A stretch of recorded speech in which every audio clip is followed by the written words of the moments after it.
My parents just bought a beautiful 1915 Craftsman that they plan to retire in, and they're gonna move in this fall, so I have plenty of time to work on projects in here and get it ready for them. There's so much potential, so many cool historical features, but also some things that could use a little help. So let's do a little walkthrough, and I'm gonna show you everything I have in mind. Welcome to the living room. This is the big living room as soon as you walk in the house, and it has really tall ceilings and really big windows to let in a lot of natural light, just like in my house. And again, this is a 1915 Craftsman. My home's a 1914 Craftsman, so it has a lot of really similar details, except for one major thing here, which is this archway. And this is not typical of a Craftsman home because they are known for having right angles, very boxy. It was a reaction to the ornamentation and curves and everything of the Victorian style. So Craftsman is all about just like practical angles. So having an archway like this was not original. So I'm pretty sure this has been added on. This probably was an opening already, but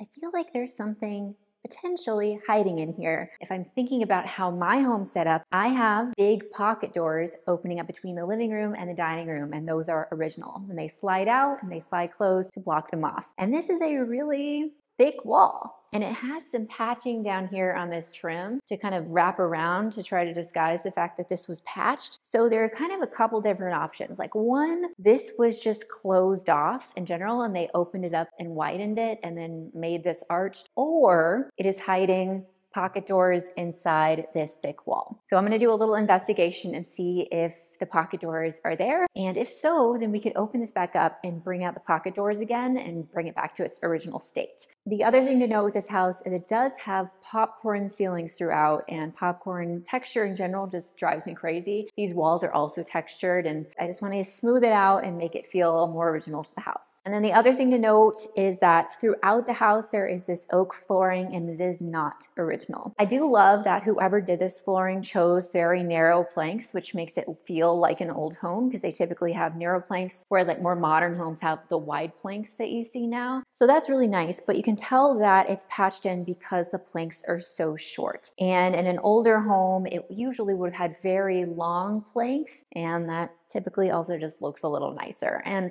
these floors, in my opinion, could use some help. They could probably be refinished. There are some issues where the finish has lifted off. There's some water damage, but I'm gonna wait and see what my parents say as far as if they want to refinish them or just throw some rugs down, because it's not terrible, but it could use some help. So as you come in through the door into the living room, then there is this first bedroom at the front of the house, and it has these cool French doors. The issue I can definitely see here as this being a bedroom and this being the living room is if someone's watching TV in here, there is a big gap underneath the door here that's going to be letting in a lot of sound. So it would be nice to add some privacy. I also feel like this room, maybe this was just like an open passage into a common space, because there's this really weird trim happening up here that they didn't even paint over. And there's clearly just like a 2x4 or something that they stuck up here with a bunch of other trim and caulked it and never ended up painting it. Clearly there's something going on here. When we step into the bedroom, something to note is that whoever lived in this house really liked TVs, and they liked having TVs in lots of places. So there is a TV in the bedroom, and I think that's like common for some people, but I never grew up with TVs in bedrooms. The unfortunate thing about this TV being here, I think my family will probably want to remove it, is that they did drill into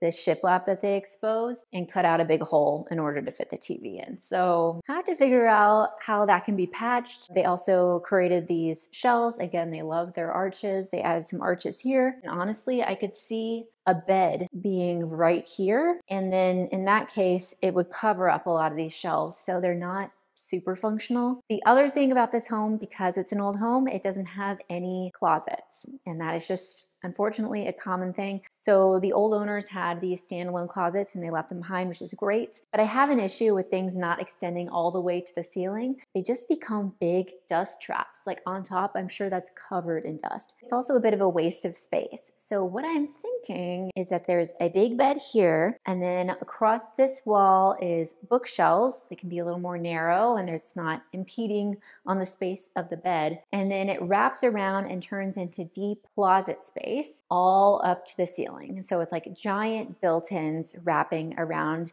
these two walls of the room and then a bed. And I feel like that would be a better use of space. It would have more storage. It would also look more original to the house because built-ins are very common in old homes. And I think it would look really cool and not be a giant dust trap. So there's that. So while the bedrooms in here don't have closets, they do have ensuite bathrooms, which is really nice. It's actually really nice in here and I really like it a lot aside from that TV. Again, they love TVs.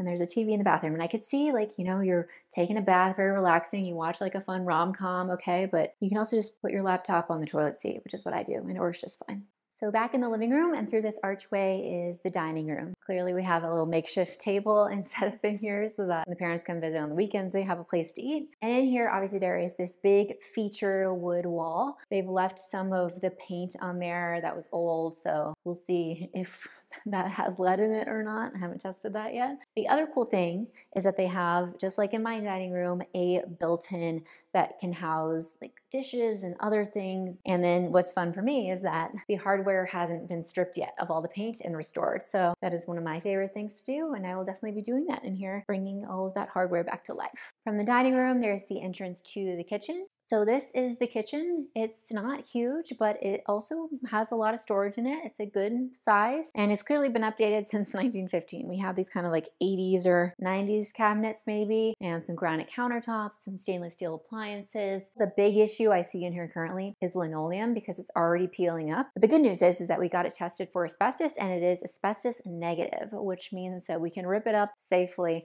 and put down new flooring, which is very exciting. And then the other just kind of pet peeve I have, again, we talked about things not extending all the way up to the ceiling and becoming dust traps. That's how I feel about upper cabinets that don't extend all the way. My mom really does like upper cabinets because she likes lots of storage, and especially with this being a smaller room, that is really important to her. So I think whenever we do this kitchen reno, doing the cabinets all the way to the ceiling, would they be able to access any of that storage is the real question. So we may have to do like a ladder kind of thing. And then if they need to access something at the top, maybe they call me over and ask me to climb the ladder for them. We'll see how that works out. Then through the kitchen, we have the pantry, which I think was probably a closed-in back porch at some point because it's not added on very well, let's say. The walls need a little refinishing. The shelves are just like pegboard and cheap wood, but at least it is super nice that the pantry has its own window too, which brings in a lot of natural light, which is just always nice to have. But the thing with having this window here is that we probably don't want to put a solid wood door that swings between the pantry and the kitchen because it would be nice to have this light flowing into the kitchen as well because it only has one window by itself. So if there is a door or something that goes here, probably having something with glass would make more sense so that this light can carry through. Back in the dining room, let's take a little walk through this way, through the arch, because this leads us into some of the newer builds of the home where they added on. So this bedroom, I mean, again, ton of potential, has big, beautiful windows. This is just the window film. It's actually the same window film that I use in my house, which is funny. They just oriented it the other way. They have this standalone closet to make up for the fact that there's no closets. And then this is kind of where the bed would probably go. Though I guess you could orient it this way if you didn't want to cover up that window. So something to think about. So on this wall, I think it would be really cool to, again, do built-ins. I'm going to sound like a broken record, but I feel like built-ins look really nice in an old home and they can provide a lot of function where there isn't any before. So you can see there's that kind of bump out in the wall there, and you can also see that this is the depth really needed in order to be able to hang clothes. So what I was thinking is, what if the built-in really just went like this? And then this spot that's less deep is bookshelves all the way to the ceiling. And then this spot all the way over here until we reach this window is the closet. And then that way there's also some storage above because it goes all the way to the ceiling. And again, they may have to bring me over to access things with a ladder, but I think it'll just look better, adds more function, adds more storage. And I like the idea of making built-ins. What can I say? And then on the opposite wall is this. It's the bathroom. So here we are. This is clearly like more of the primary bathroom because we have the two sinks. They did this really cool built-in vanity. I think this is probably more vintage than antique, but still really cool. And then they did the granite on top that matches the granite in the kitchen. I love the penny tile, and the tiling job seems to be really good. The shower great, super functional, has a lot of different options, and has a little bit of storage as well, and it has this really cute leaded glass window, which I love. It has ventilation in here, like all the good things in a bathroom renovation. There are just some couple things like some drywall touch-ups that need to be done, and then this thing. So this is most of the storage that is here in the bathroom. So that is the other thing. Again, this house just lacks a lot of storage. So it's figuring out, okay, like, does this stay? Should we just move it down? Because the other thing is that I am 5'6"-ish, and I can't see myself in this mirror. I can see my eyes up. So they must have been really tall. Like, my dad's tall, but my mom is not. She's my height. So this would need to come down in order for her to be able to see herself, or new mirrors or different storage or something like that. Because yeah, we need to figure out where their stuff is going to go, because there isn't much storage down here because this is hiding a lot of the plumbing. The theme of the house is storage. Where is it? How do we find it? Where do we get it? So yeah. So that was the bathroom we were just in, and then this is an add-on, and they did a beautiful job. Again, the people who renovated this before had really great style and really wanted to respect the historical features of the home. So they added on this beadboard ceiling in the add-on areas rather than continuing the popcorn ceiling, which, what a good idea. And I love that they went with this kind of really dark, rich, lacquered black color. It was also echoed in the trim. The other thing that I love in here is that they made this built-in for their washer dryer so they could have all this space up top. But this is also where they fed their cats, and they built in these little steps for their cats to be able to get up easily and eat their food, which is super cute. Then we've got the final bedroom, which the old owners were using as a study, but I think my parents would like to have an additional bedroom just in case. We have these cool French doors, and obviously these see-through French doors make a little more sense if this is just a study, but for a bedroom, obviously we'd want to add on at least some curtains there. Then in here, again, they continued that beadboard ceiling, which I just love, and then there is a nice window, and then another TV.